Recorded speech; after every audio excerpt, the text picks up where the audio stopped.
Boy, you know what time it is. Welcome to the Bromigos podcast. I need it! Hey, how are you? This is amazing. Welcome back, ladies and gentlemen. It's another episode of the Bromigos podcast, episode 61. It's the Hoochieman holding it down as always. Yeah, man. It's the Undercover Brotha. We are back. Our melanated menaces are not, that's a tongue twister. Say that 5 times fast. Are not here with us today. We fucked up the time for recording, and then everybody realized, oh shit, I can't make it. So Yeah, the pale power hour is back. it's the whiteout. The whiteout, the Mighty Whiteys returning once again. Your favorite, what's it called? Crackers. Favorite crackers. Shit, your favorite crackers are back. Jesus Christ, Hunter. Your favorite saltines are back. Favorite saltines, your Ritz. Actually, no, Ritz is a little bit too brown for us. Saltines definitely fit that. But you know what? Matzah. We're fucking matzah crackers. That's what we are. And we're not even Jewish. So yeah, so we're missing Dante, we're missing Mike, and I have to say this because the other day Dante posted about, oh my god, this Popeye's biscuit, oh, it's so dry. Whoa, whoa, whoa. It's like, are people really people have this reputation for Popeyes with their biscuits. Like, their chicken's good, biscuits, they're like, oh, it's super dry. Oh, I hate it so much, but it's so good. It's like, am I the only one that doesn't think that the biscuit's dry? I don't know when the last time you've had a Popeyes biscuit, Matt, but for me, it's not that dry. It's got a good flavor. It's got nice buttery scent to it, but I don't think it's that dry. I can tell you're eating way too many chicken sandwiches to be fucking analyzing a fucking biscuit from a chicken joint. You need to stop. I told you this off mic. I was like, you're telling me about this fucking chicken sandwich. I was like, you need to stop eating chicken sandwiches. You need to stop eating fast food. Well, I do need to stop eating fast food, but I can't stop eating chicken, man. Chicken's so good. You can make your own chicken for literally a quarter of the fucking price of what you're paying at that drive-thru. You know that, right? I know. I sometimes I eat grilled chicken, but I don't know, man. If Mike was here, he'd be yelling at you for that. He would. What? You shouldn't be fucking out here just eating chicken sandwiches every day of your life. I don't eat it every day. You eat it a lot. Not too much. All right, it's not chicken sandwiches, but chicken in general, I eat a lot. Occasionally, I'll have a chicken sandwich. But anyway, what I wanted to say is, here's this Popeye's biscuit right here. Right? Fuck, you're actually going to do it? Yeah. It's not that dry. People just over-exaggerate the shit out of a Popeye's biscuit. Listen, if he dies on fucking camera right now, if he dies on camera, I'm calling 911. Hunter, what's your address? I need to make sure that you're okay, my guy. I'm good. Yep, just keep chewing. Just keep going. No water, no nothing, by the way. No water, no nothing. We're going to let this roll. It's perfectly fine. Anyway, while I'm eating on this biscuit, Matt, you had a fun weekend last weekend. Let's save my weekend. I want to say that for the next part. What do you got going on? First of all, how are you doing? It's been a while. What do you got going on? Anything new? How are you doing? I got this Popeye's biscuit going on. Are you choking yet? Nope. He's alive? Mm-hmm. Remember, you can't have a sip of water, no nothing. That's fine. I've done it without sipping water. I don't even know what to say at this point. Huh? It's not that hard to do. People over-exaggerate the shit out of this. Maybe you just have a really good Popeyes that makes really good biscuits, because I'm seeing people complain nonstop about it. But then again, internet hive mentality just to get clicks and likes is very prevalent, as we often clown on this show. So what do you got going on? You know, so you mentioned something to me that's interesting. So you haven't watched a single Sixers game all season yet. It's like 8 or 9 games into the season. I think there's 7 games into the season. But I've seen highlights on social media. I have not sat down and decided, you know what? I'm going to waste 2 hours of my life watching the 76ers, because after the last few seasons, they're just second round exits. And it's like, what's the point of watching them in the regular season being like, oh my God, they're so great. And then they get to the second round of the playoffs and then they just do nothing. They shit the bed. So I decided, all right, I'm a Thunder fan for the season.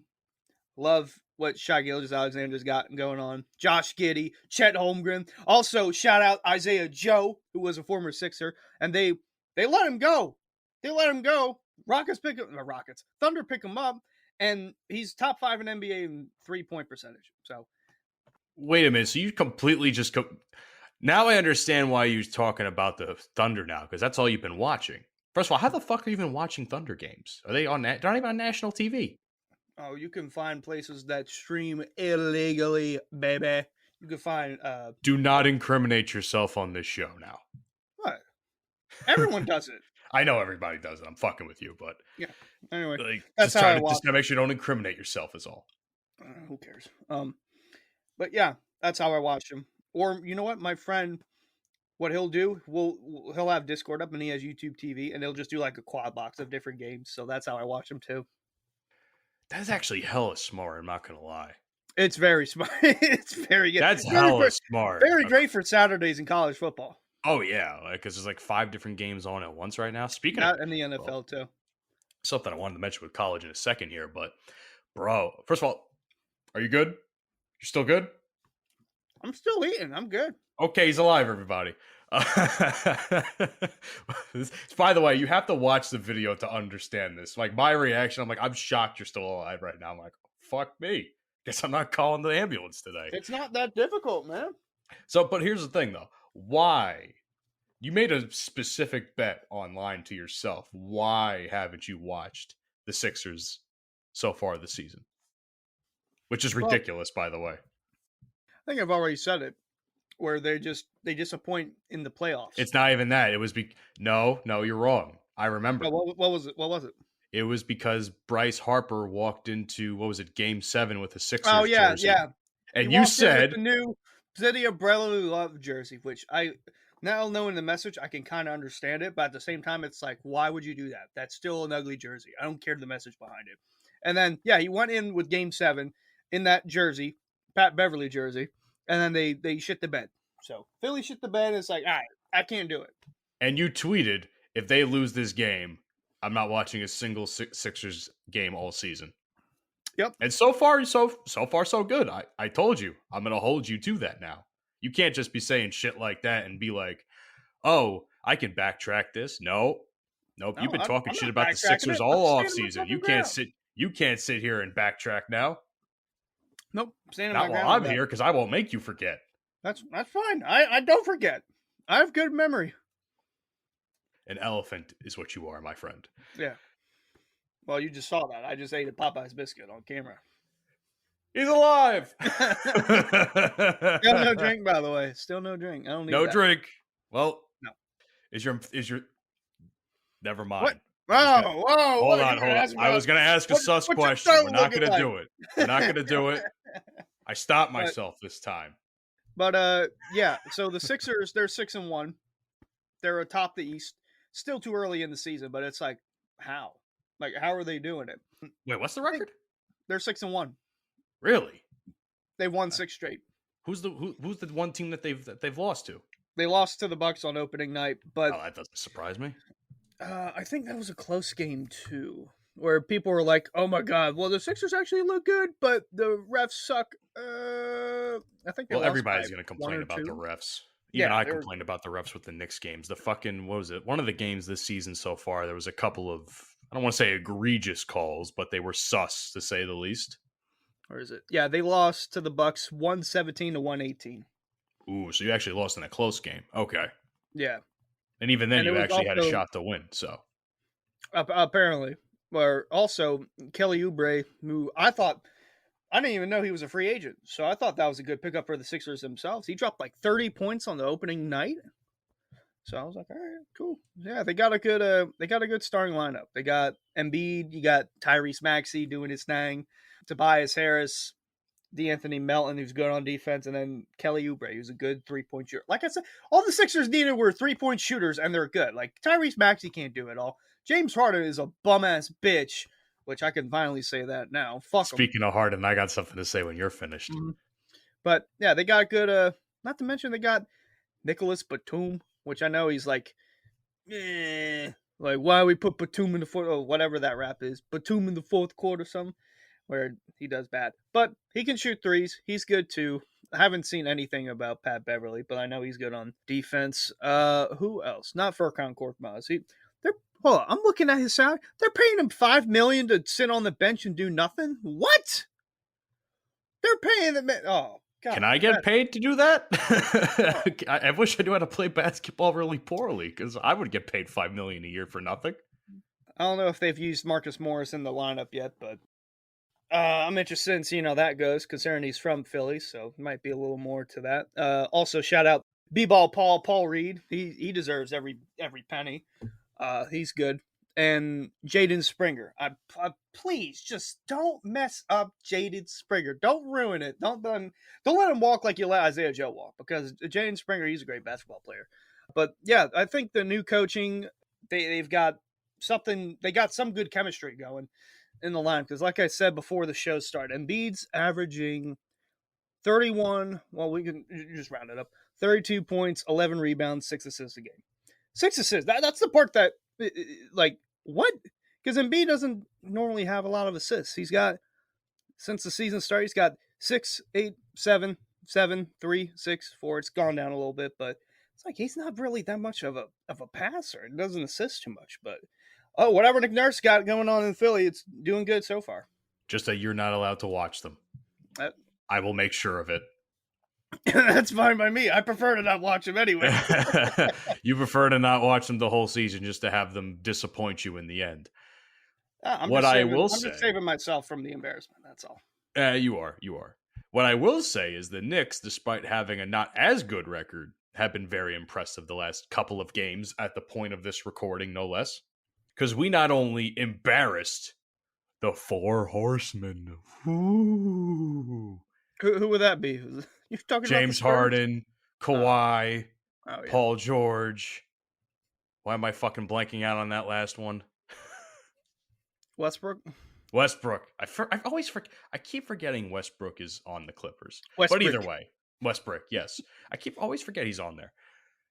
We embarrassed them in their first game together, I think, or their second game together. I actually know their first game, because they're 0-2 now. And that was fun to watch. We absolutely dominated them, decimated them. Something the Knicks I would never have expected to do. If you would have told me at the beginning of the game, the Knicks are going to fucking beat the Clippers, I would have said, are you fucking crazy? You see all that talent on that team? Nah, son. Nah, man. And then yesterday they played the Spurs, and they fucking embarrassed Wembanyama.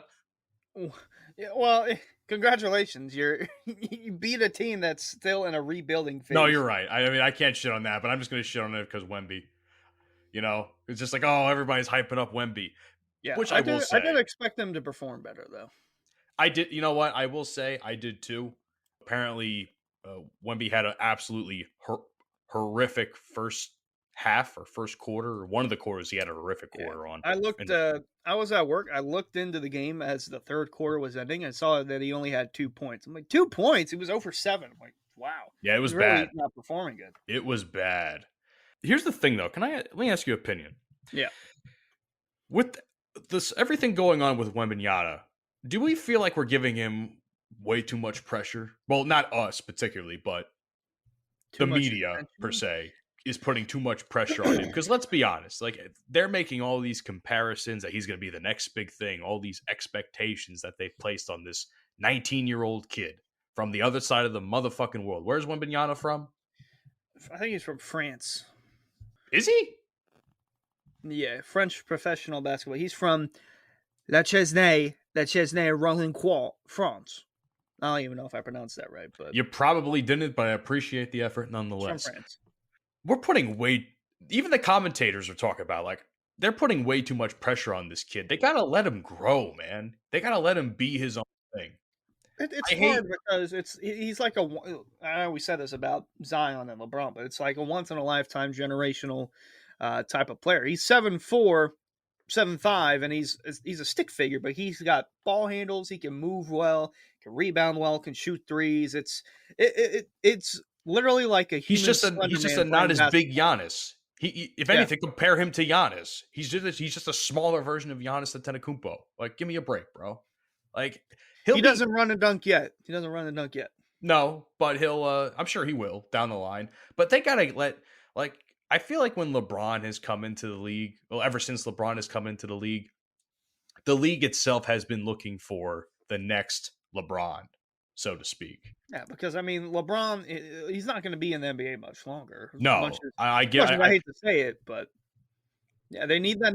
They need that next. They need that next player that they can market. That's why they tried Zion. He's had these injuries on and No. off, and then Victor Wembanyama. It's like, whoa, hold on now. This guy moves like he's 6 foot, but he's 7'5" or something. But then why wouldn't they just market Giannis at that point? Because think about it like this: they basically marketed LeBron and Curry at the exact same time because they were both really hot at that point.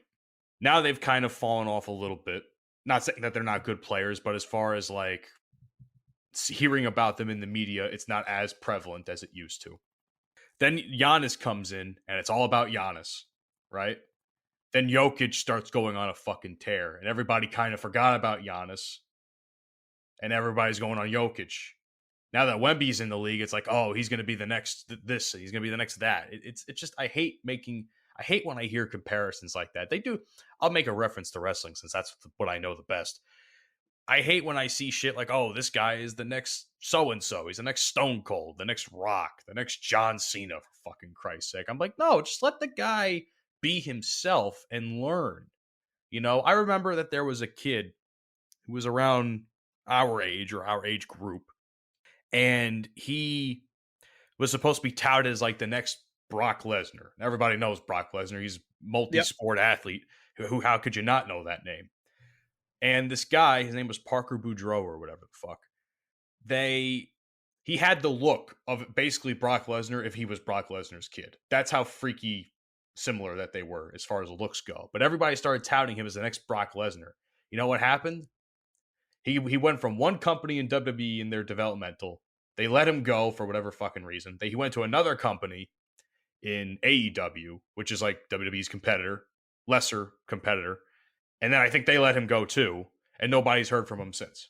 Nobody's heard of him. Nobody's heard from him. So all those comparisons don't mean shit if the guy, doesn't show up. Yeah. So I don't want that to happen to Wemby, but I would say why I think they chose Wembanyama. Like I said, he's generational talent, but also because he doesn't have a ring. You mentioned guys like Curry, he's already got a ring. Giannis, he's got a ring. Jokic just got that ring last season.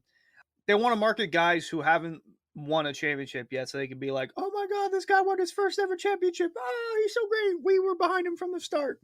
I feel like that's the way they're trying to go, because they did that similar with LeBron. Took him a lot longer to get a ring though, but I feel like that's the approach that they're going for. I think that's a dumb approach. I do. I think that's a horrible way to market people. Like, oh, he doesn't have a ring, but we're going to follow his every move and every bit of his career and market him, strap a rocket to him and shoot him to the moon, right? Hey, it happened. And then he wins a ring, too. and then everyone's gonna fucking forget about him when the next big draft pick and the next big generational talent, so to speak, comes in. It's like, oh, he's got his ring. We don't give a fuck anymore. It's happened in NASCAR too, where like Dale Jr. was the most popular driver for however many years he was running in the Cup Series, and he never won a championship, but people they got behind him so well because of his dad, and they just, I don't know, NASCAR just kept marketing and marketing, even though he wouldn't win as many races as other guys like, Jeff Gordon, Tony Stewart, Jimmy Johnson. It's just Junior had a better connection with the fans for some reason, even though he didn't win a championship, so they just marketed him. But I mean, we'll see how Wembanyama goes and how the NBA decides they want to market their players, whether they could market someone like, I don't know, maybe Jalen Brunson, maybe. I mean, he's a baller too, and he's on the Knicks. That's saying something. The Knicks get no fucking respect. We have talked about this for a while, whether it comes to calls in games or anything, or even by the media itself. The Knicks get no fucking respect. And I feel as though it's because of those, 15, 20 years that we were just absolutely a fucking ass. No, maybe not. Let's say 10, 15, because we had Melo and we did pretty decent when he was around. But even then, we've had sparks and glimmers of hope here and there, and then we just shit the bed for some reason, for several years at a time, getting absolutely embarrassed. And I feel as though we have a lot of good players that the league can market to. Jalen Brunson's one of them. RJ Barrett is another big name. Well, another name that we can use. He's had a good start to the season.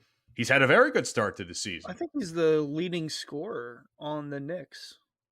I'm pretty sure he is. He's him and Brunson. I think might be top two if I'm not mistaken. And Julius Randle, when he wants to play good, I guess he'll put up some numbers as well. But that's if he wants to play good and not play like a fucking dumbass. Everybody knows my feelings on that. But whew. I got really heated there for a second. I had to calm down. I had to calm down a second. I had to be like Mike last week. I had to be like Mike when he was getting all rowdy at me when we were talking about the soccer. Oof, I had to like chill, take a chill pill. But I agree. The Knicks should also have, and I'm not just saying this because I'm a Knicks fan. I feel as though the Knicks, the team that we currently have right now, is a very marketable, quote unquote, underdog or dark horse type of team. And I think we get slept on because there's guys like Wemby, Giannis, Jokic, LeBron, Steph, even Embiid, because he's in the East, and even Jason Tatum. How can I forget Jason Tatum? Like, there's all these names that everybody fucking hangs from their fucking nut hairs, and it's like, there's other guys in the league too, you know? There's other people that you can support instead of just sucking off all these other fucking players. Even though the Knicks aren't really a small team, they're in New York for crying out loud. But some of the smaller teams that don't get enough recognition, like the Rockets and Jalen Green, Jalen Green balled out last night against the Lakers, but no one's really talking about that because it's, Dylan Brooks versus LeBron. Oh, it's like, who cares about Dylan Brooks? Did they win that game, by the way? The Rockets did, yeah. That's because Anthony Davis didn't play. Dante probably wants to kill himself at this point. Have you seen Dante has been like, he's been tweeting about it, and he's been not tweeting, but he's been posting stuff and texting stuff on like Instagram and shit. He's done with AD, man. He's done with AD. And for as unknowledgeable about basketball as I am on this show, I'm not going to pretend I am an expert in any field whatsoever. Even I could see that extension for the Lakers was a dumb fucking move. I mean, you need to expand the roster. I mean, I love Anthony Davis. Don't get me wrong, good player and all, but it's just the injury proneness, man. He's so injury prone. What did I say in the group chat? Now that he's fucking injured again, they're going to fucking play with LeBron for 35 plus minutes a game, break him down so that he's injured, and then all they have is their fucking bench. Unless AD miraculously makes a comeback, plays a couple of games, then gets injured again. It's a groin injury too, by the way, for Anthony Davis. Well, it's going to be that's just the first injury of the season. Let's see what happens next time. Next thing you know, my wrist hurts. Oh, my ankle hurts. The guy's made of fucking glass. Yeah. It's unfortunate too because he's so talented, but it's just that one aspect. I'm sick of hearing about AD at this point, because at this point the Lakers did it to themselves. I don't feel bad for them. I'm sorry, Dante. I don't feel bad for you. I don't. I can't. Your organization's a fucking shithole. That's like a Knicks. That's like an early. That's a mid 2000s Knicks fucking move that you did. Extending him. I went there. Yeah. He's going to have some words to say about that if he hears this. He's going to be like, oh, man, you Knicks suck. Yeah, no shit. But tell me something I don't know, please. It's like, man, shut up. You're a Knicks fan. You don't know nothing about basketball or something. Oh, well, that's the NBA stuff. I think we'll touch up on the NFL now because of a lot of injuries that have been happening throughout the season. Some of them are like too similar. Like players, Matt, you mentioned tear their ACL. But what I was looking at Achilles, which apparently is not the same thing. No, it is. I thought it was the same thing. I'm like, well, there goes any hope I had as far as a biology major. No, he is. That's not the same thing. Achilles on the back of the foot. ACL is in the knee. But one of the bigger injuries is the Achilles injuries because it's been happening all throughout this season. Some of the big names that have had it. Aaron Rodgers did it 4 plays into his tenure as a New York Jet. J.K. Dobbins had it in week 1. Tre'Davious White, and more recently, Kirk Cousins had torn Achilles. But it's just why? Like, how Did is this Daniel happening? Jones have an Achilles or did he have an ACL? Now, ACL. okay, so that's a completely different thing entirely. I was so confused. I'm so confused. I thought they were the same thing. So now I'm like trying to pinpoint. All the research I had done basically now does not matter at this point. So I'll let you carry the conversation from this point forward. Well, no, I was just going to ask, how is this happening? Because it seems like there's more of a argument between regular grass that they use and then the artificial turf, which at the Jets Giants Stadium, MetLife, they actually switched it in the offseason, which it was supposed to be better. But clearly that 4 plays into the season for the Jets, that didn't seem to be the case. I want to say that it's happening to a lot of older quarterbacks too. I mean, we all know how old Aaron Rodgers is. He's getting up there in age. Kirk Cousins is up there as well. J.K. Dobbins is relatively young. Tre'Davious White is, I believe he's 30. Tre'Davious White, I believe he's getting up there in age too. He's actually 28. But it's really is it just the game evolving too fast? Is that an issue, or is it just the turf? Because some of the players have been complaining about they prefer artificial turf, they prefer regular grass. Matt, what do you think might be the case on that? You know what's weird? Think about it like this. A lot of these Achilles injuries that we're seeing are non-contact.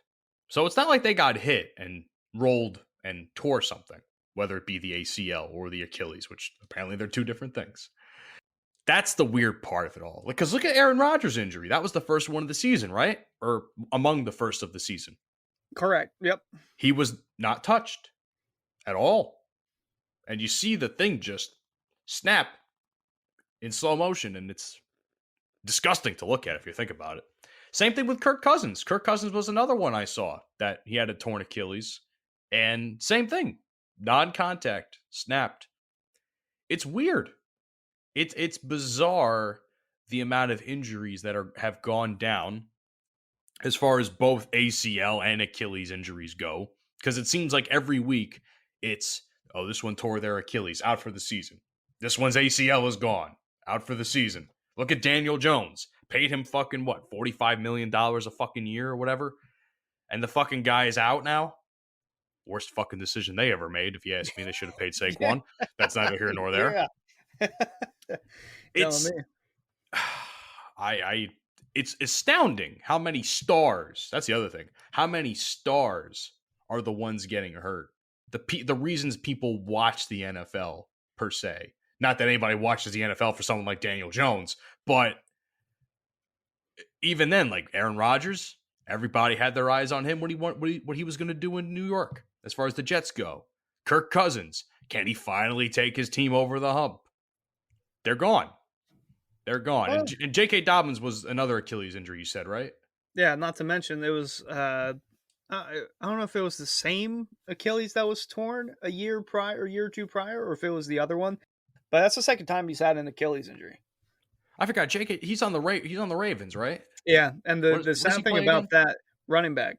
Running back. I remember. Okay, you know what? I feel like I think I had him for my fantasy team last year at one point, or at least the I knew sad of thing him. about that is that this year he was in a contract year, so he needed to ball out this year. But one game in, and I mean he balled out. He did what he needed to do, but he tore his Achilles in the process, and that's just a tough blow for that guy and that team. It's a shame, man. I don't know. It feels like everybody was so worried about concussions that now that I think they're starting to ignore all the other injuries that come along with football. And now that you can't really tackle up top anymore, I feel like that's why we're seeing all these lower injuries. You can't tackle anybody up top, and now you have to grab them by the legs, or then they'll fucking twist their knee wrong or some shit like that. Like so they made all this big shtick about concussions, and now everybody's blowing their knee out or blowing their Achilles out a couple weeks into the season. Yeah. I mean, we saw that Monday night back in, I believe it was week 2 or week 3, Steelers, Browns. Like Minka going low to hit Nick Chubb. And I mean, Nick Chubb's a big guy. He deadlifts like, 700 pounds or something? Something stupid. He's an insanely strong human. And if you go up top, you're not going to bring him down. And of course, they're going to penalize you if you have like an illegal hit or something. So go for the leg. And then it was unfortunate that his leg bent in an odd manner, and that tore his ACL, MCL, tore something in his knee. Wasn't as bad as what we originally thought, but Wait, so Chubb is out now too?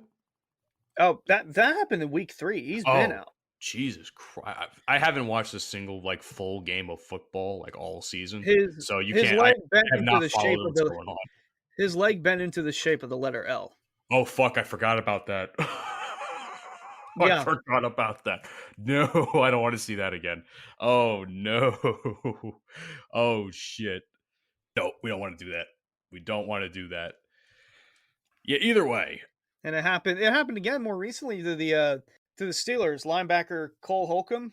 Although it wasn't like the same, it was a gruesome injury, but it wasn't like bad with Nick Chubb. Well, we don't know the full extent of that, but his knee, like you know how you kick your leg out, like hold it straight, and then sometimes the knee goes backwards. Oh, his went backwards. It also bent into the shape of the letter L, but it was bad dislocation of the knee. But that's what happens when guys are trying to tackle low, and that was a friendly fire incident too. Players trying to tackle DeAndre Hopkins and go low ended up missing him, got teammate Holcomb, and then his leg just bent in an awkward manner. I've dislocated my knee before. It's not fun. Not playing football, but it's not a fun experience at all. And the road recovery isn't as bad as, say, a torn Achilles or an ACL, but it's definitely a rough thing to get past. And I can definitely say that the road, I could definitely say, and maybe my injury just wasn't as severe as, say, some of these hits and injuries that you're talking about.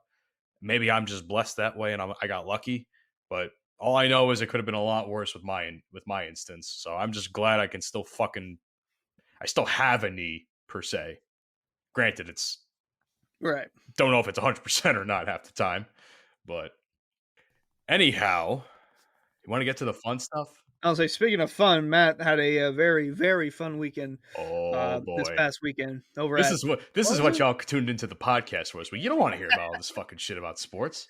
You even have to. You honestly, I appreciate the fact if you're still here listening to this podcast, but this is the shit you want to hear. This is the shit that you came to hear. Matt's trip to Exxxotica 2023.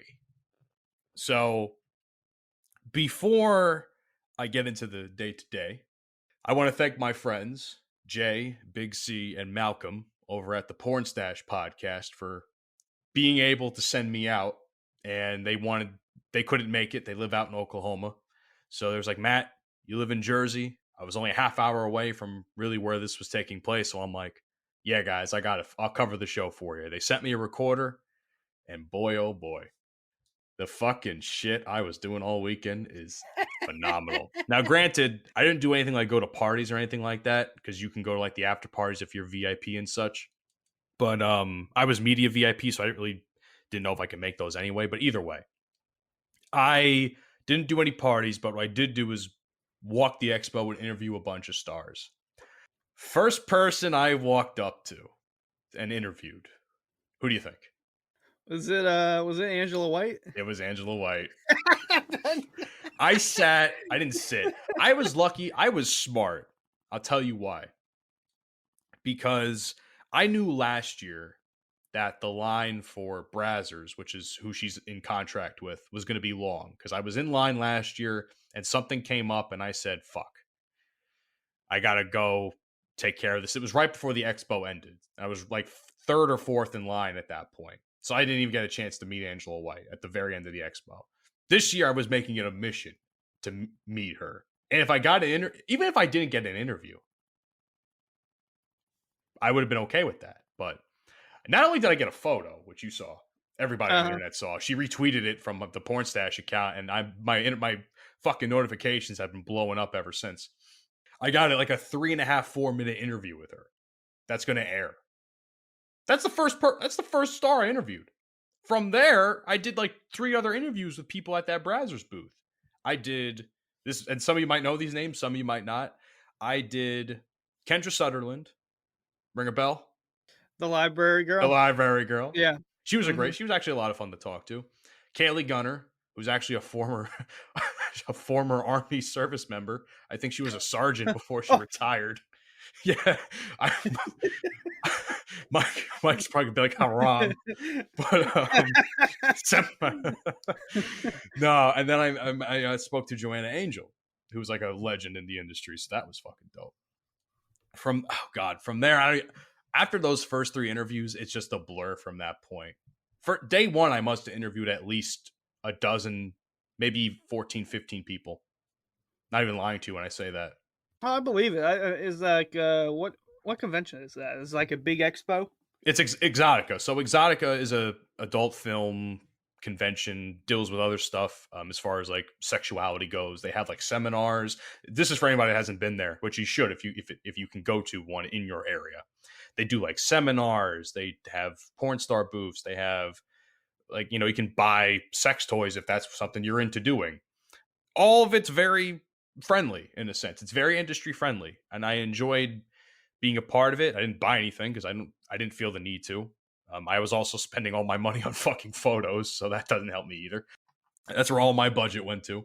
So yeah, so like that first few days, that first day was like a blur to me. Like after those first 4 interviews I did, I don't remember what the fuck I did after that. I'm not gonna lie to you, because it was just go, go, go. I will say this much. I did see a good friend of mine, one of my good buddies, someone I went to high school with, no less. He and I saw each other. He goes to the show every year as far as I've been there the last few years. And no matter how long I haven't seen him or haven't talked to him, it's like we haven't missed a beat, Everybody should have friends like that, where you just don't, if you don't talk to him for a while, you see them and it's like, bro, how you been? You get the bro hugs going in. He's doing his thing. Might be the last time I see him in general, because he's going to be moving out to like Vegas soon as like his home base, or LA, one of the two. He said 2 names, I forgot. Yeah, but my buddy Flock, he's a great guy. Someone I was in the trenches with when I was in a culinary vocational school back when I was in high school. So, or on the line, I should say, instead of in the trenches. But great guy, man. And I'm happy that he's doing well. I'm happy for his success in the industry. I couldn't say enough good things about him. From that point, day 2 was a little bit quieter.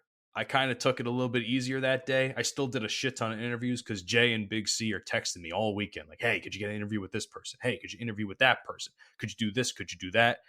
And I was like, I'm going to try, but God damn it, I am one person. And you have to understand too, I hate standing in lines, like long lines. Like I don't know if I said this earlier. I was standing in Angela White's line for a good hour before, because they hadn't even opened up her booth yet. That I was lucky to be like the 15th person in line, which is fantastic. But they didn't open it up until like an hour and a half after the expo actually started. So I missed a good hour and a half of even talking to anybody at that point, just from standing in line. I hate standing in lines. I know I have to, but I fucking hate it. Because to me, and the way my mind works, if I'm standing in line, I'm not going talking to other people. I'm not going to any seminar that I maybe would have wanted to go to. You're behind a bunch of other sweaty dudes that are. Well, by the way, was it like smelly in there? Like a bad smell, like a bunch of BO, or people actually like taking care of themselves for once? A cross between BO and weed, because they were selling weed there too. Weed. I'm going to tell y'all something. I was talking to somebody on Twitter about this earlier. I don't leave my house. This is me personally. I don't leave my house without at least 6 spritzes of cologne and deodorant and all that shit. I don't leave my house without doing that because I don't want to smell like ass. I did it when I went to fucking work. I did it when I was doing anything. I will not smell like ass and talk face to face with a beautiful woman such as Angela White and smell like shit. Okay? I will not. So some of you motherfuckers, these convention goers, doesn't matter if you're going to, adult film conventions, if you're going to wrestling conventions, if you're going to Comic-Con, I don't give a fuck. If you're leaving your house knowingly smelling like ass, you should be removed from the building. Straight or up. from society in general. Or from society in general. Yes, exactly. You should not be leaving your house going to these conventions smelling like shit. Do yourself a favor. Have some fucking common decency for you. Not just for everyone around you, but for yourself. Do you think your childhood hero at a Comic-Con wants to meet someone and smell them and be like, damn, that motherfucker was saying all these nice things about me and he smells like ass? You want them to think that? Sure, they won't say it to your face. They won't say it to your face because they want to be nice. They want your money. They want your money for autographs and shit like that.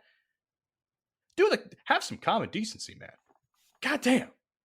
Wrestling fans and fucking adult film convention goers are all the fucking same to me. They all reek like shit. Anyone I stood in line with, I was smelling. I was like, I wish I could not breathe. It was bad. It was bad. So, and accounting for the weed, which I don't care for the smell of anyway, didn't help either. Because, motherfuckers are smoking, because no one's checking shit. It's recreational in New Jersey. So it's like no one's checking for anything. So that was just a real pain in the balls to deal with. So tightly packed in lines is something I just don't like doing. And again, it wastes time when I could be doing other things. But when I did get to the people I needed to get to, I was always very courteous, very kind, very polite. And that's how I got all the interviews I got. Tell you that right now. That works. Goes a long way. I'll be honest, though, too. And I wish Dante and Mike could hear this. I'm sure they will when this drops. But I didn't just go to do this shit for Jay and Big C either, though. Like, I was maybe thinking about going at some point in time. But I just didn't have the money to, so I kind of decided against it. But when they said to me, hey, we want you to cover the show, I was like, all right. I'm not too pleased about going because I didn't plan on going anyway. And I had other things I would have liked to have done, but it is what it is. At first, I was kind of negative towards it, right? But then I thought to myself, everybody clowns me for not having talk game, let's say. Not having any game when it comes to the ladies. No riz, no nothing. And and of course, dressed like this on the fucking show, I can imagine why I don't anyway. But I do this for my own entertainment. So fuck you. Anyhow. I will say this much. It wasn't so much about getting the interviews that was a problem for me. It was like the confidence to even ask. So and even hold the conversation for 3, 5, sometimes 10 minutes. Some of these interviews I did are like 10 minutes long. I can only imagine because, like you said, there was like some of the biggest names in the porn industry there, and you're like, oh my god, I've seen her before. What do I do? Everybody was joking with me. He's like, oh, I'm sure you had a chub the whole time, and I'm just like, honestly, no. And it's not that I know everybody's gonna be like, oh yeah, then you're gay then, and I'm just like, no, it's not the fact that I'm gay. It's just that I had a job to do, and as beautiful as these women are, I got a job to do. I can think about this later in my own personal time. You feel me? I got to do work. I got work to do, dog.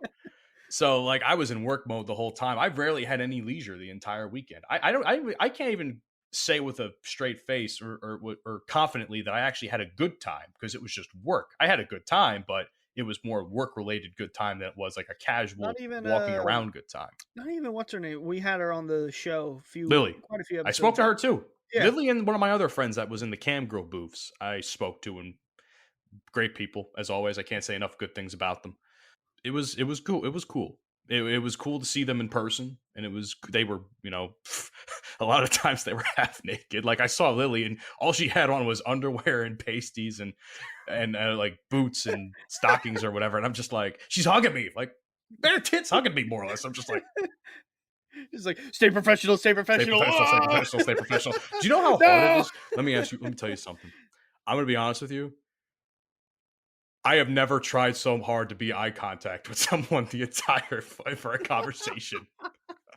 It's when I was talking to Lily the one day I saw her, I didn't interview her then. I interviewed her at the end of the expo, but I'm sitting here talking to her, just talk about life, things that was going on in her life, things going on in my life. And I was talking to her and I'm saying in my head, I'm like, don't look down, don't look down, don't look down, don't look down. Like keep eye contact. You know what I mean? So I think I did see a picture of that. I don't blame you. Honestly, I probably would have broken like maybe once or twice or maybe several times. Oh yeah, like you're gonna take a little look down because they're technically not naked, but they're very, very scantily clad. So obviously you're gonna fucking take a look every now and again. But But either way, I got off on a tangent. Back to what I was saying about the confidence. For me, it was good because it built up confidence when it just came to talking to people in general. I have a problem with that. I admit that. It's been painfully evident on this show sometimes. And sometimes I let my awkwardness and my quote unquote perpetual foot in mouth syndrome get in the way of sometimes. But at the same time, when I got comfortable, because let's keep in mind, the first 4 interviews I did, I just talked about. You know how fucking nervous I was? I was cool on the outside, but you know how fucking nervous I was on the inside? Once I got through that, I realized to myself, I'm good. I'm clear. I can do this. It was more or less proving to myself that I could hang, not even in the industry, just in general when it comes to broadcasting, media, doing interviews in general. It was proving it to myself. That's why I went in the long run. Obviously to help my buddies, but for personal missions wise, it was for me to prove that I could get the confidence back. So that's that. It was a great weekend. It's something I won't forget for a long time. Some of the aftermath of that, oh boy, me and Mike I wish I could talk about it, but I'm not going to talk about it without Mike here. Here's what I will say. And I know people that listen to our older episodes when we talked about some of the LGBTQ stuff, and they can consider it bashing in a way. I will say this much. I did have conversations with people part of that community throughout the weekend, and I would ask them questions along the lines of some of the things that we would talk about.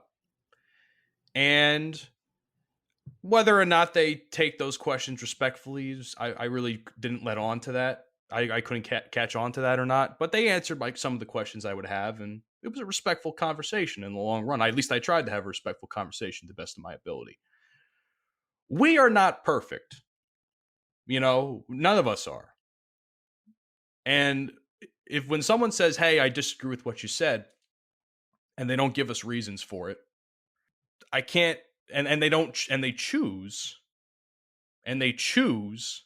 not to educate and have a conversation when they're the ones calling out, hey, you're wrong. Okay, that's great. I'm wrong. I can admit I'm wrong. Sometimes some of the things we said could come off a little bit harsh.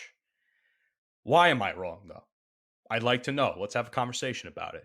When you willingly don't do that, when you know that when you think someone's wrong and they ask you why, and you don't answer that question, that's a cop-out. Because it's like, all right, well, if I'm doing something wrong and I don't know what I'm saying is wrong. At that point, it's just outrage for the sake of outrage. And I don't stand for that, personally. So it was also a personal mission for myself to have conversations with people, because I was seeing transgenders all over the place. I was seeing people who looked like they'd be a part of the LGBTQ community. And you know what I said? In my head, I'm like, they're in a safe space to do whatever the fuck they want. This is the type of convention that they can do that. And in my head, I'm like, you know what? I wish the world can be more accepting of shit like this, like how it is in this convention right now. That's what I walked away from, Yeah, because I mean, at the end of the day, they're people. They are people, exactly. And even if we disagree with some of the tactics that some people within their community use to, spark arguments or discourse or anything along those lines, even if we disagree with some of the things that are said, I still have nothing but love and respect for them. Like I said, I was talking to people about it all weekend, asking them questions about things about the community that maybe I was a little ignorant to, right? I'm human. Mm-hmm. I can admit when I'm wrong. And maybe sometimes we were wrong. You know what? I'm not going to speak for you. I'm not going to speak for Mike. I'm not going to speak for Don. I can admit that if I was wrong, I was wrong. And I know in some cases I was wrong, and I have done my best to fix that, So for this weekend as well, it was also something that was also another personal mission for me. But when people come and tweet us or DM us and say, hey, you're this and you're that and you're this for this episode, and I'd say to you, well, I'd like to have a conversation about it. And the response to that is, I'm not here to educate you. Well, then what's the point? At that point, you're just, you have an opportunity to help someone out. I'm going to tell you that the stuff you're saying is wrong, but I'm not going to tell you what certain stuff you're saying is wrong. So I'll just keep. Not even that. Why you're saying is wrong. It's not even like what you're saying it's wrong. It's why are you wrong? I'm not going to tell you why you're wrong. And again, everybody's opinions are subjective. Our opinions are subjective as well. Don't sit here and then cry wolf, and then when I say to you, let's talk about it, you're not going to do that. That's a cop out, in my opinion.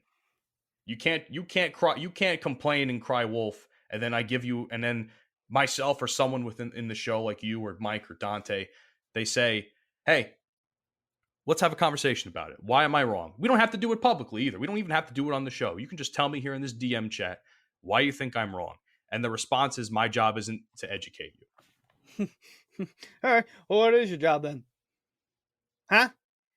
Yeah. So I walked away from this, no matter what anybody feels about some of the things that we said, I walked away from it personally feeling better about my views on things like that.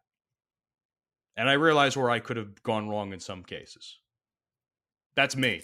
I can't speak for anybody else. I'm not going to speak for you. But that's all I'm going to say.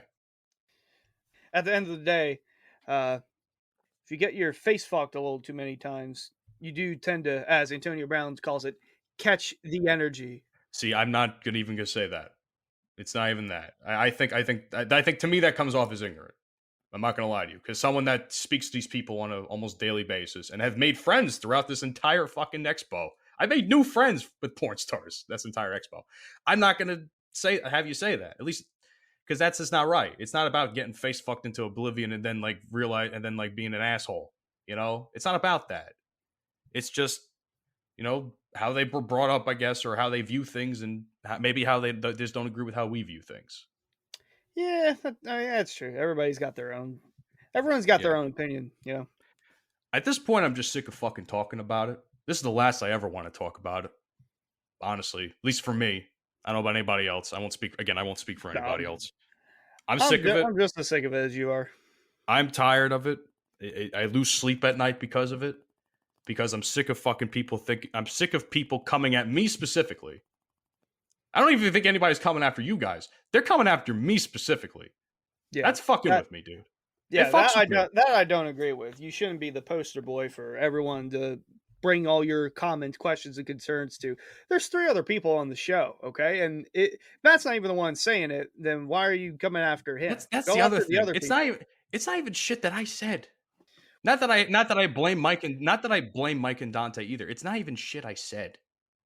Tell me what I said. Don't tell me what other fucking people said. I don't give a fuck what they say. Go to them. Go to Mike, go to Dante, or go to me. We all have Twitter. We all have Instagram. Come after us. Tag us in everything on the post. We're not hard to find, honestly. It's not that difficult. Yeah. So, oh well.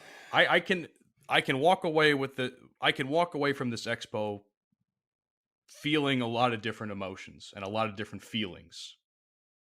That's all I could say. Confidence is obviously one of them. Motivation's another one of them. Just my own self, the things that you always clown me for, the Riz and shit. I mean, if I can get Angela White to do a fucking interview with me, I can talk to any woman in the world right now, right? At least in my head. At least in my head. And then walking away feeling a little bit more educated in certain subjects that maybe we could have been wrong about, or maybe that we could have handled better in the past. But then again, that's just my subjective opinion. Do you have anything you want to touch on before we wrap up? Yeah, I haven't talked about it yet, but have I mentioned how confusing the Steelers are? I just realized that you guys fucking suck, by the way.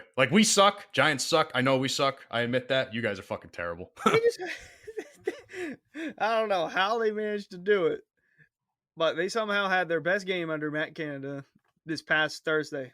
Did they still lose? No, they won. Oh, they won. Okay, so I can't say you suck, but you guys still do suck offensively. They opened it. They got the game. They got the game rolling, and typically, what they'll do, they'll defer the coin toss. They'll defer. Oh, you won the coin toss. You want to receive? No, we'll kick it. So they receive in the second half. No, Pittsburgh said we want the ball to start the game. It's like, what?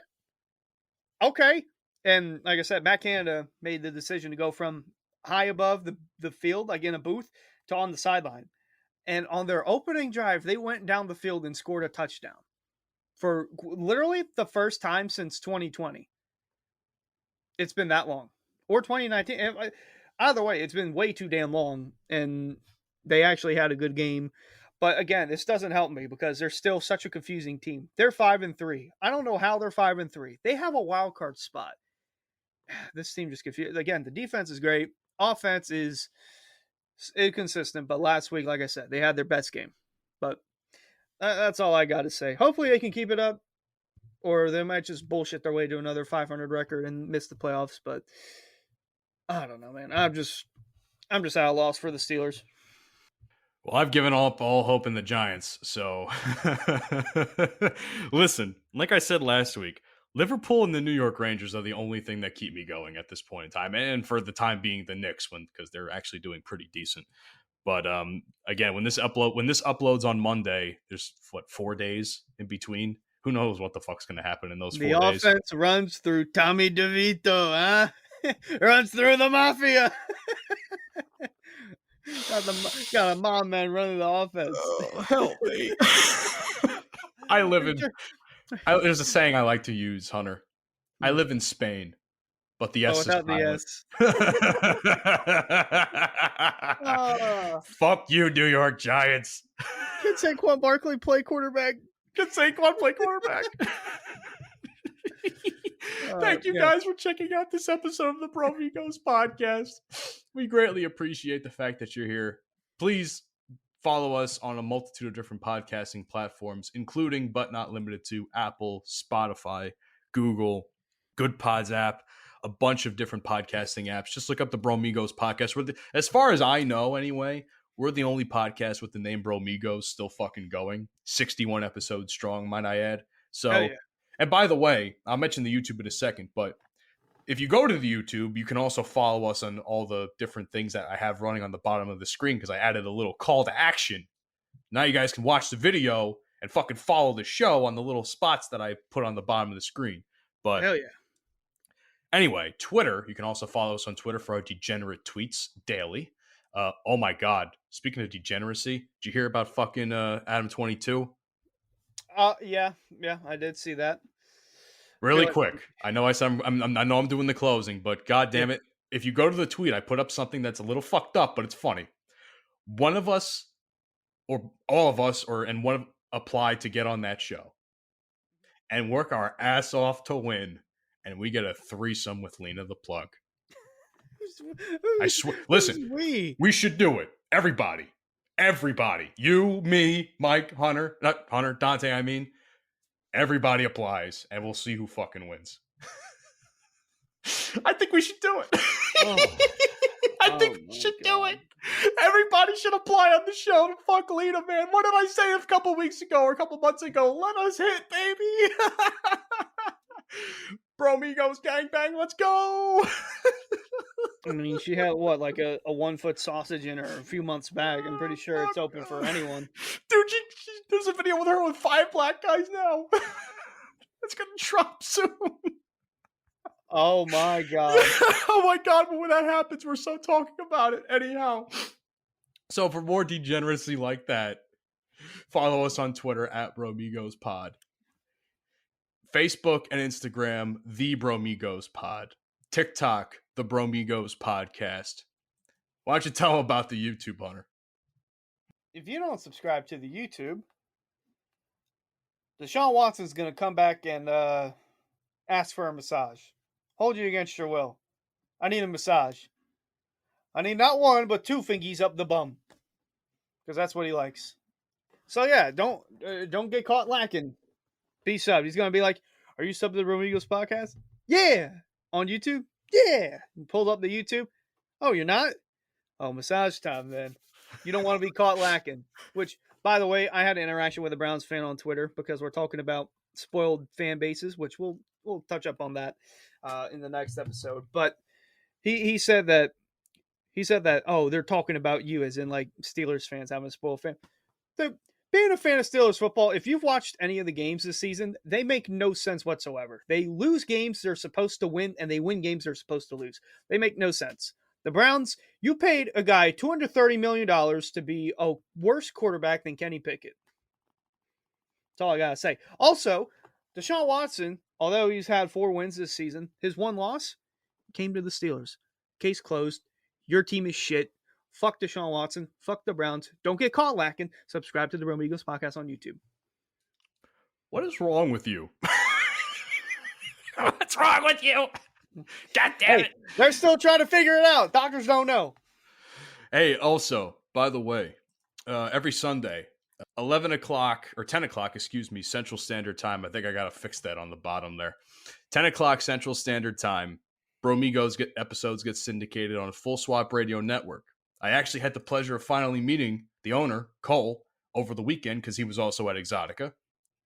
And he loves the show. So if he loves the show, what the fuck are you doing? Hit subscribe, goddammit. We're out. Peace.